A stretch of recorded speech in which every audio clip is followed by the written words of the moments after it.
चंपा की कहानियां। एक छोटे से गांव में दो घनिष्ठ मित्र रहते थे, अर्जुन और विनोद। दोनों का बचपन से ही गहरा साथ था। वे हर सुख दुख में एक दूसरे का सहारा बनते। अर्जुन का स्वभाव बहुत शांत और मेहनती था, जबकि विनोद थोड़े आलसी स्वभाव का था। एक बार गांव में अकाल पड़ गया। फसलें सूख गई, लोगों के पास खाने तक को अनाज नहीं बचा। अर्जुन ने पहले से ही अनाज का कुछ भंडारण कर रखा था, जबकि विनोद ने इस ओर कभी ध्यान नहीं दिया। जब कठिन समय आया तो विनोद परेशान हो गया।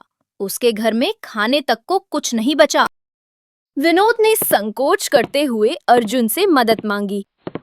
मित्र, मेरे घर में अन्न का दाना तक नहीं है, क्या तुम मेरी मदद करोगे? अर्जुन ने बिना देर किए अपने भंडार का आधा हिस्सा विनोद को दे दिया। उसने कहा, मित्रता का असली अर्थ यही है कि मुश्किल समय में एक दूसरे का सहारा बने। समय बीता, बारिश हुई और फिर से फसलें लहलहाने लगीं।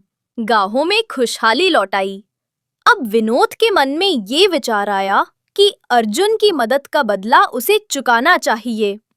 उसने पूरी मेहनत से अपनी फसल काटी और अर्जुन को बराबर का हिस्सा दिया। अर्जुन बोला, मित्र, मैंने तो केवल अपना कर्तव्य निभाया था, लेकिन आज तुमने ये साबित कर दिया कि सच्ची मित्रता केवल लेने में नहीं, बल्कि लौटाने में भी है। गांव के लोग उनकी सच्ची मित्रता देखकर हैरान रह गए।